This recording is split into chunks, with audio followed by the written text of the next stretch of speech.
नमस्कार। आप सबसे एक विनती है कि इस न्यूज पॉडकास्ट को अंत तक जरूर सुनें और ये न्यूज पॉडकास्ट आप किस जगह से सुन रहे हैं, हमें कमेंट बॉक्स में जरूर बताइए।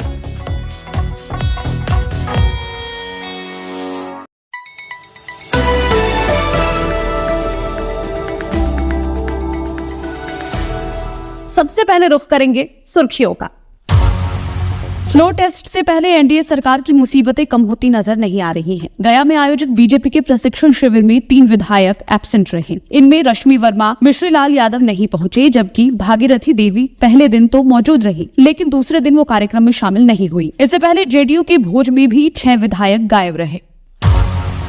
कांग्रेस के 16 विधायक हैदराबाद से बिहार लौट आए हैं। चार्टर्ड प्लेन से इन्हें पटना पहुंचाया गया। सभी को पूर्व डिप्टी सीएम तेजस्वी यादव के आवास पर ठहराया गया है। पीसीसी चीफ अखिलेश प्रसाद सिंह भी पार्टी विधायकों के साथ मौजूद हैं। महागठबंधन विधायकों के साथ लालू यादव के बड़े बेटे तेज प्रताप यादव क्रिकेट मैच और चेस खेलते नजर आए। इससे पहले चौधरी यूसुफ केसर और चेतन आनंद ने गाना सुनाकर विधायकों का एंटरटेनमेंट किया। सभी के लिए नाश्ते और खाने की व्यवस्था भी तेजस्वी आवास में ही की गई थी। विधानसभा अध्यक्ष को हटाने के लिए 122 विधायकों के समर्थन की जरूरत पड़ेगी। अगर सरकार ने इसके विपरीत कोई चाल चली तो आरजेडी कोर्ट का दरवाजा खटखटाएगी। ये कहना है आरजेडी सांसद मनोज झा का। राज्यपाल के अभिभाषण के बाद पहली कार्रवाई स्पीकर के खिलाफ अविश्वास प्रस्ताव की होगी। सिवान में भाकपा माले नेता जयशंकर पंडित समेत 3 लोगों को गोली मार दी गई। सभी को अस्पताल में भर्ती करवा दिया गया है, जहां एक की हालत गंभीर बनी हुई है। दोनों पक्षों में पराली जलाने को लेकर विवाद हुआ था। आरोपियों ने पीड़ित रमेश कुमार के घर में घुसकर कुल 8 राउंड फायरिंग की। हल्द्वानी सांप्रदायिक हिंसा में भोजपुर के एक युवक की हत्या का मामला सामने आया है। 24 वर्षीय प्रकाश नौकरी की तलाश में गया था। उसका शव रेलवे ट्रैक पर पड़ा मिला। सिर में गोली के निशान मिले हैं। मृतक बड़हरा थाना क्षेत्र के छीने गांव का रहने वाला बताया जा रहा है। गया में एक महिला ने अपने प्रेमी के साथ मिलकर एक्स बॉयफ्रेंड के बेटे की हत्या कर दी। मृतक की पहचान 7 वर्षीय अभिराज के रूप में की गई है। उसके पिता अरविंद शर्मा का गुड़िया देवी के साथ अफेयर था, लेकिन अब गुड़िया सुरेंद्र के साथ रिलेशन में आ गई थी। इसी बात को लेकर उसका अरविंद से विवाद हुआ था। पूर्णिया में एक युवक का कटा सिर मिलने से सनसनी फैल गई। मृतक की पहचान 35 वर्षीय जोगेश्वर शर्मा के रूप में की गई है। उसका अपने ही मालिक कालीचरण की पत्नी से अफेयर चल रहा था। आशंका जताई जा रही है कि दोनों के अवैध संबंधों से नाराज कालीचरण ने इस हत्याकांड को अंजाम दिया। एनडीए सरकार के फ्लोर टेस्ट से पहले राजभवन में लीगल एडवाइजर की पूरी टीम को बदल दिया गया। नई टीम में डॉक्टर कृष्णानंद सिंह को chief legal adviser, Rajiv Ranjan Pandey को लीगल एडवाइजर कम रिटेनर और जनार्दन प्रसाद सिंह को एडिशनल काउंसिल बनाया गया है। नवादा में तेज रफ्तार बस की टक्कर से एक बाइक सवार की मौत हो गई। हादसे के बाद गुस्साई भीड़ ने बस में आग लगा दी और ट्रैफिक जाम कर दिया। मध्य प्रदेश के झाबुआ पहुंचे प्रधानमंत्री नरेंद्र मोदी ने जनसभा को संबोधित करते हुए कहा कि मध्य प्रदेश में विधानसभा के नतीजों से आप पहले ही बता चुके हैं कि लोकसभा के लिए आपका मूड क्या रहने वाला है। इसलिए इस बार विपक्ष के बड़े बड़े नेता पहले से ही कहने लगे हैं 2024 में 400 पार, फिर एक बार मोदी सरकार। पंजाब के लुधियाना में भाषण देते हुए कांग्रेस के राष्ट्रीय अध्यक्ष मल्लिकार्जुन खड़गे ने कहा कि पिछले 10 सालों में इन्होंने किसान और जवान को बर्बाद कर दिया है। उन्होंने किसान आंदोलन का जिक्र किया और कहा कि किसान जिन 3 काले कानूनों के खिलाफ लड़े, भाजपा ने कानून को निलंबित किया, लेकिन उसका नोटिफिकेशन नहीं आया। उन्होंने उस समय आंदोलन को समाप्त करने के लिए उन 3 काले कानूनों को सस्पेंड कर दिया, लेकिन उसका नोटिफिकेशन कहाँ है। इसे खड़गे ने प्रधानमंत्री मोदी की चाल बताया। कर्नाटक के मैसूर में मौजूद केंद्रीय गृह मंत्री अमित शाह ने भी लोगों को संबोधित किया। उन्होंने अपने भाषण में कहा कि प्रधानमंत्री नरेंद्र मोदी ने देश की सांस्कृतिक विरासत को विश्व पटल पर गौरवान्वित करने का काम किया है।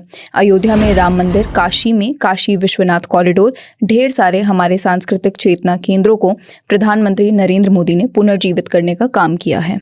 तृणमूल कांग्रेस ने राज्यसभा चुनाव के लिए अपने उम्मीदवारों के नाम घोषित कर दिए हैं। सुष्मिता देव को एक बार फिर से राज्यसभा भेजा जाएगा। इसके अलावा पत्रकार सागरिका घोष, ममता बाला ठाकुर और सांसद नदीमुल हक के नाम लिस्ट में शामिल हैं।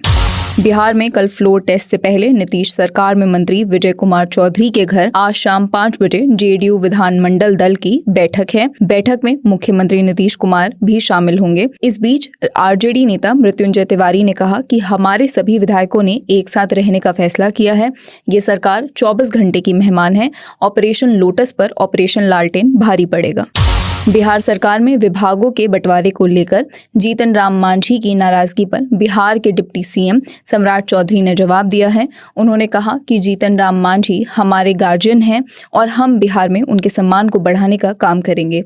जीतन राम मांझी ने अपने बेटे को SC/ST कल्याण समेत 3 विभाग मिलने पर सवाल उठाए थे और कहा था कि उन्हें हमेशा SC/ST कल्याण विभाग ही क्यों मिलता है। महाराष्ट्र के पुणे जिले के आलंदी में गीता भक्ति अमृत महोत्सव में सीएम योगी आदित्यनाथ ने सीएम बनने के तुरंत बाद आगरा दौरे का जिक्र किया। उन्होंने कहा कि वहां एक मुगल संग्रहालय का निर्माण किया जा रहा था, लेकिन मैंने कहा कि संग्रहालय का नाम छत्रपति शिवाजी महाराज के नाम पर रखा जाना चाहिए, क्योंकि हम उनसे जुड़े हैं, मुगलों से नहीं। दिल्ली के मुख्यमंत्री अरविंद केजरीवाल कल अयोध्या के राम मंदिर का दौरा करेंगे। उनके साथ उनकी पत्नी सुनीता केजरीवाल और माता पिता भी होंगे। पंजाब के मुख्यमंत्री भगवंत मान भी रामनगरी की यात्रा में उनके साथ शामिल होंगे। केजरीवाल ने पहले कहा था कि उन्हें 22 जनवरी को आयोजित प्राण प्रतिष्ठा समारोह के लिए औपचारिक निमंत्रण नहीं मिला था। उन्होंने ये भी कहा था कि वो अपने परिवार के साथ राम मंदिर जाकर रामलला के दर्शन करना चाहते हैं और मौका मिलते ही अयोध्या जाने की योजना बनाएंगे। पाकिस्तान में नेशनल असेंबली और प्रांतीय चुनाव के नतीजों की अब तक कोई आधिकारिक घोषणा नहीं हुई है। नतीजों में किसी भी पार्टी को बहुमत नहीं मिला है। इमरान खान के समर्थक निर्दलीय उम्मीदवार 93 सीटों के साथ सबसे आगे हैं। नवाज की पार्टी 75 सीटों के साथ दूसरे नंबर पर है। हंगरी की प्रेसिडेंट कैटलीन नोवाक ने इस्तीफा दे दिया है। उनका इस्तीफा बच्चों के यौन शोषण के मामले में फंसे एक शख्स को माफी दिए जाने के विरोध के बाद सामने आया है। उन्होंने कहा कि मैं माफी मांगती हूं, मुझसे गलती हुई। बच्चों के यौन शोषण मामले में फंसे एक शख्स को माफी दिए जाने के फैसले से कई लोगों को ठेस पहुंची है। मैं हमेशा से बच्चों और परिवारों की सुरक्षा के पक्ष में हूं और रहूंगी। इंग्लैंड के स्पिनर जैक लीच भारत के खिलाफ टेस्ट सीरीज से बाहर हो गए हैं।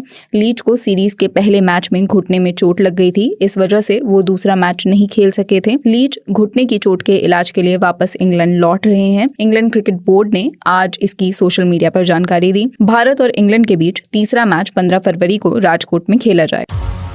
हल्द्वानी हिंसा के मामले में सपा नेता मतीन सिद्दीकी के भाई जावेद सिद्दीकी की गिरफ्तारी हुई है। वहीं लगभग 100 संदिग्ध लोगों से पुलिस की पूछताछ जारी है। MSP के लिए कानूनी गारंटी और स्वामीनाथन आयोग की सिफारिशों को लागू करने समेत अन्य मांगों को लेकर किसानों ने 13 फरवरी को दिल्ली कूच करने का ऐलान किया है। किसानों के ऐलान के बाद दिल्ली पुलिस ने प्रदर्शनकारी किसानों को रोकने के लिए तैयारियां शुरू कर दी है। हरियाणा और दिल्ली पुलिस ने टिकरी बॉर्डर पर कंक्रीट के बड़े बड़े बैरिकेड्स लगा दिए हैं। 13 फरवरी को किसानों के मार्च से अलग होते हुए MSP की गारंटी और कर्ज माफी जैसे मुद्दों को लेकर संयुक्त राष्ट्र किसान मोर्चे ने 16 फरवरी को देशव्यापी भारत बंद का ऐलान किया है। 16 फरवरी को सभी किसान मजदूर और संगठन भारत बंद में शामिल होंगे। 4 घंटे के लिए देश के सभी हाईवे बंद किए जाएंगे। मिनिस्ट्री ऑफ होम अफेयर्स की तरफ से जारी सूचना के मुताबिक सेंट्रल आर्म्ड पुलिस फोर्सेस में कांस्टेबल की भर्ती के लिए होने वाला एग्जाम पहली बार 13 क्षेत्रीय भाषाओं में होगा।